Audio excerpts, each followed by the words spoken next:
नमस्कार। ज्योतिष शास्त्र में श्रद्धा और विश्वास रखने वाले सभी जातकों का पारलौकिक जगत चैनल में बहुत बहुत स्वागत है।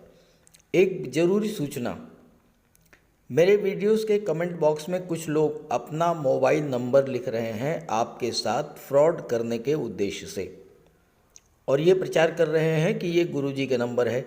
कृपा करके ऐसे किसी नंबर पर कांटेक्ट ना करें, और ऐसे किसी नंबर से अगर धन की मांग की जाती है तो भूल करके भी किसी को धन ना दें। आपके साथ धोखा हो सकता है, फ्रॉड हो सकता है। चलिए अब बात करते हैं वीडियो की। आज के वीडियो में हम बात करेंगे कुंभ राशि के जातकों की कुंडली में नवंबर 2022 में अलग अलग डेट्स पर बनने वाले गज केसरी राजयोगों के बारे में।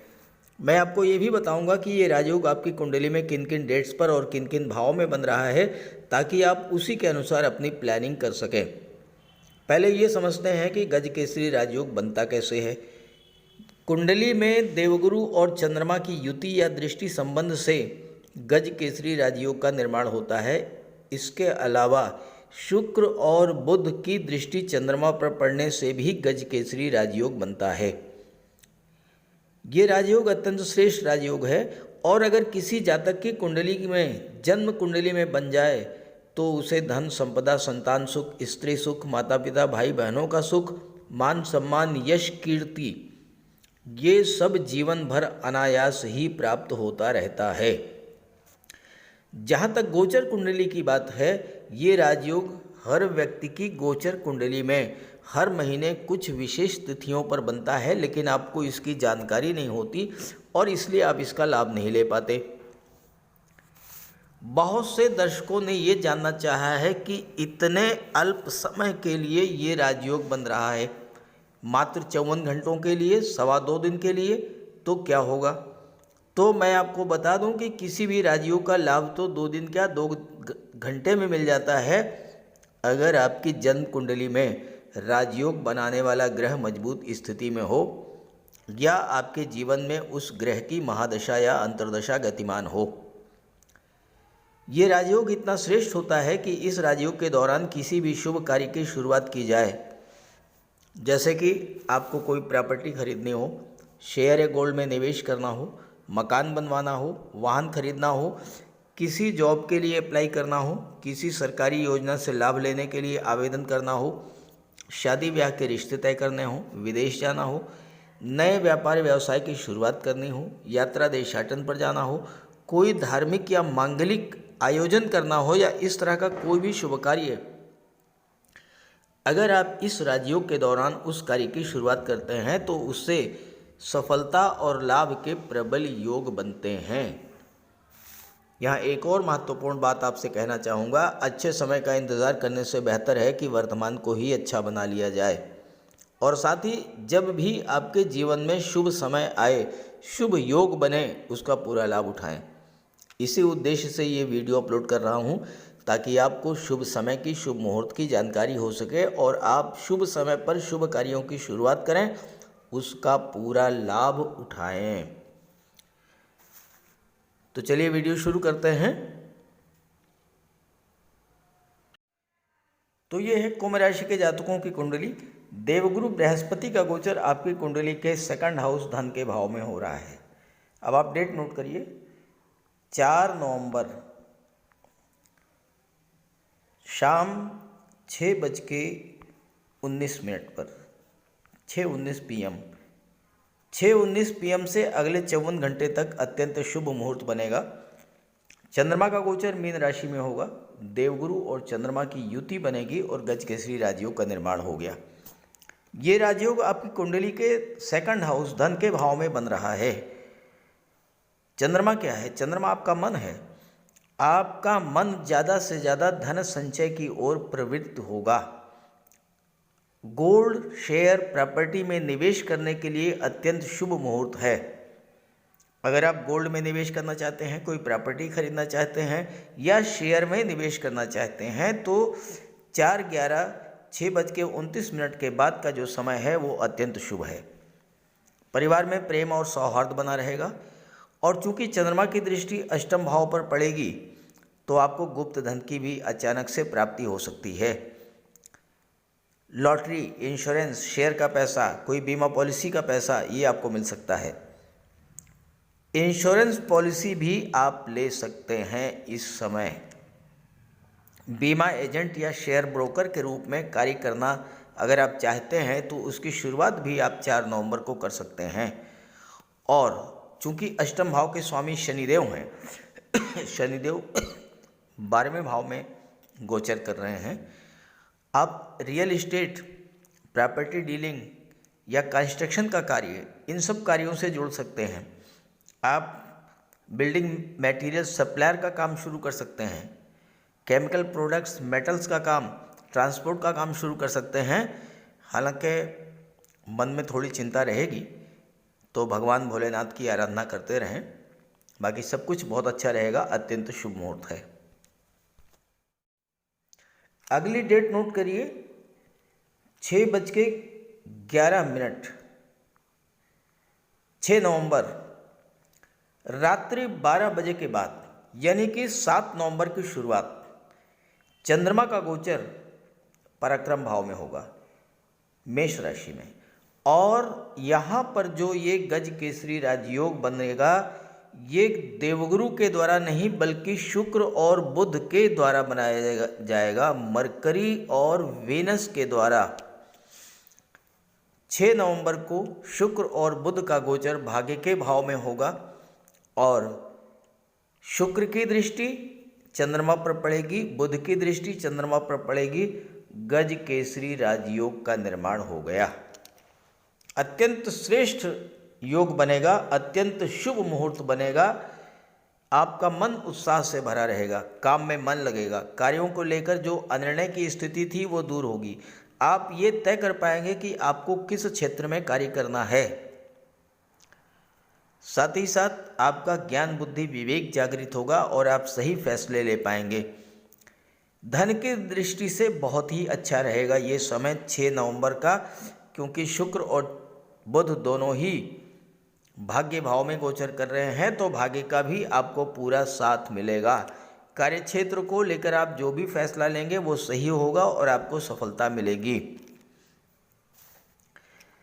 अब यहाँ पर किसी नई कार्य की शुरुआत आप करना चाहते हैं, या अगर आप व्यापार का एक्सपेंशन करना चाहते हैं तो बहुत अच्छा रहेगा। पिछले वीडियोस में मैंने बताया है कि राहु और गुरु का 2/12 का संबंध बन रहा है और 22 नवंबर से राहु अत्यंत बली होंगे, 24 नवंबर को देवगुरु मार्गी होंगे। राहु और जो देवगुरु का 2/12 का संबंध है, ये व्यापार व्यवसाय के एक्सपेंशन के लिए बहुत बेहतर समय रहेगा। तो अगर आप अपने व्यापार व्यवसाय का एक्सपेंशन करना चाहते हैं, वृद्धि करना चाहते हैं, उसमें निवेश करना चाहते हैं, व्यापार को बढ़ाना चाहते हैं, तो 6 नवंबर की तिथि अत्यंत श्रेष्ठ होगी। 6 नवंबर, 7 नवंबर दोनों ही दिन अत्यंत श्रेष्ठ हैं। 13 नवंबर 2022 अगली डेट, समय है प्रातः 6:30, 6:30 AM। चंद्रमा का गोचर कर्क राशि में होगा, अपनी ही राशि में, और कुंडली के 6ठे भाव में गोचर करेंगे। देवगुरु की पंचम दृष्टि चंद्रमा पर बनेगी। अब यहाँ पर गज केसरी राजयोग तो बनेगा, लेकिन 6ठे भाव में गज केसरी राजयोग उतना प्रभावी नहीं होता है, लेकिन आपके स्वास्थ्य में सुधार आएगा, मन आपका शांत रहेगा। मानसिक शांति मिलने से आप अपने भविष्य को लेकर जो प्लानिंग कर रहे हैं उसको लेकर आगे बढ़े रहेंगे। कॉम्पिटिटिव एग्जाम्स का रिजल्ट आ सकता है, वो आपके पक्ष में आएगा। चूँकि देवगुरु धन के कारक हैं, तो आपको धन की प्राप्ति भी होगी और आपका कर्ज उतर सकता है। साथ ही किसी शुभ कार्य के लिए अगर आप लोन लेना चाहते हैं तो आपको लोन भी मिल जाएगा।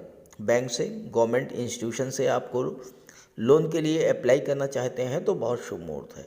13 और 14 नवंबर 2022। ननिहाल पक्ष से रिश्ते मजबूत होंगे। नाना मामा देवते के साथ किसी व्यापार की शुरुआत आप कर सकते हैं। ननिहाल से धन भी मिल सकता है। चंद्रमा की दृष्टि 12वें भाव पर पड़ेगी तो आपको विदेश से भी धन की प्राप्ति हो सकती है। 12वां भाव धर्म अध्यात्म मोक्ष का है तो कोई धार्मिक आयोजन भी आपके घर में हो सकता है। कोर्ट कचहरी के मामलों में भी आपको राहत मिलेगी और अस्पताल के चक्कर से भी आपको मुक्ति मिलेगी। 18 नवंबर है वो डेट जब आपकी कुंडली में एक बार फिर से गज केसरी राजयोग का निर्माण होगा। समय है 18 नवंबर को 5:29, प्रातः 5:29, यानी कि 18 नवंबर और 19 नवंबर दोनों ही दिन आपको इस राजयोग का लाभ मिलेगा। चंद्रमा का गोचर कन्या राशि में होगा और चंद्रमा अष्टम भाव में गोचर करेंगे और देवगुरु की सीधी दृष्टि चंद्रमा पर पड़ेगी।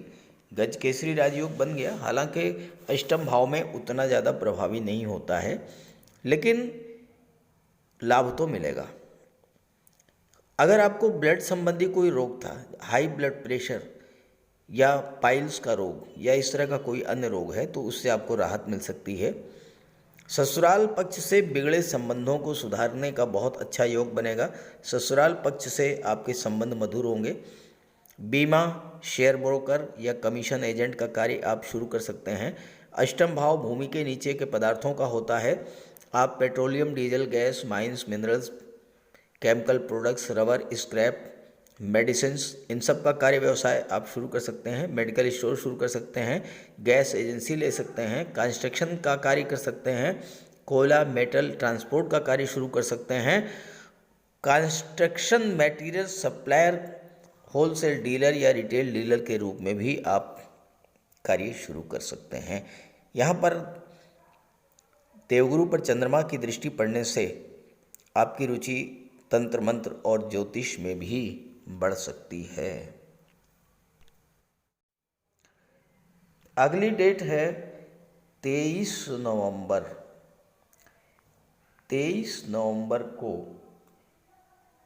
शाम 4:03, यानी कि 24 और 25 दोनों ही डेट्स में गज केसरी राजयोग प्रभावी रहेगा।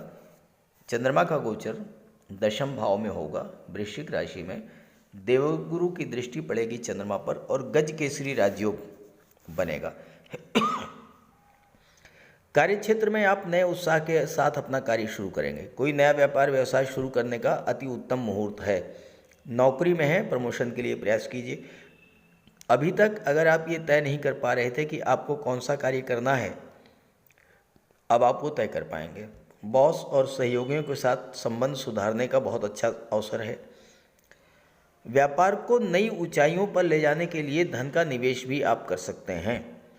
धन आपको लोन से मिल सकता है, पिता से मिल सकता है, मित्रों से मिल सकता है। नौकरी के लिए प्रयास करने का भी अच्छा समय है। खास करके अगर आप किसी मल्टीनेशनल कंपनी, विदेशी कंपनी में प्रयास करना चाहते हैं तो आपको निश्चित तौर पे सफलता मिलेगी, क्योंकि इस समय बुध का भी गोचर दशम में होगा, सूर्य का भी गोचर दशम में होगा और शुक्र का भी गोचर दशम भाव में होगा। तो आपको विदेशी कंपनी में जॉब मिल सकता है। तो इस तरह से इस वीडियो में मैंने नवंबर 2022 में बनने वाली सभी डेट्स की चर्चा की है जब गज केसरी राजयोग बनेगा। इन तिथियों का पूरा लाभ उठाएं। ज़्यादा से ज़्यादा लाभ अर्जित करने के लिए देवगुरु बृहस्पति का उपाय अवश्य करें। बात कर लेते हैं देवगुरु के उपायों पर। कुंडली में देवगुरु बृहस्पति का बहुत ही महत्वपूर्ण स्थान है, क्योंकि देवगुरु कुंडली के पंचम और नवम भाव के कारक होते हैं। पंचम भाव से संतान का विचार किया जाता है, शिक्षा का विचार किया जाता है और नवम भाव से भाग्य का विचार किया जाता है। गुरु ग्रह भाग्य के लिए जिम्मेदार माने जाते हैं और किसी भी कार्य की सफलता के लिए देवगुरु का मजबूत होना बहुत ज़रूरी है। जब कुंडली में देवगुरु मजबूत होते हैं तो भाग्य का साथ मिलता है। जिस काम में हाथ डालते हैं वो सफल होता है। विवाह समय से होता है। शिक्षा अच्छी मिलती है। गुरु की कृपा रहती है। धन की प्राप्ति होती है। तो देवगुरु के लिए कुछ उपाय बताने जा रहा हूँ। उपाय ज़रूर कीजिएगा। अगर आपकी जन्म कुंडली में गुरु कमज़ोर स्थिति में है तो आपको गुरुवार का व्रत करना चाहिए। स्नान करते समय जल में आधा चम्मच हल्दी डालकर स्नान करें। स्नान के बाद पीले रंग के वस्त्र धारण करें और साथ ही साथ केसर या हल्दी का तिलक लगाएं। और गुरुवार के दिन भगवान विष्णु की उपासना करें। घर में केले का एक वृक्ष लगा लें, उसकी पूजा करें, उसकी सेवा करें। भोजन में चने के बेसन, चीनी और घी से बने लड्डू का सेवन करें और अपनी क्षमता के अनुसार पीले वस्त्र, हल्दी, शहद, धार्मिक पुस्तकें, इन सब का दान कर सकते हैं। अगर गुरु ग्रह कमज़ोर है तो पुखराज धारण करें, लेकिन इसके लिए किसी योग्य ज्योतिषी की सलाह ले लें।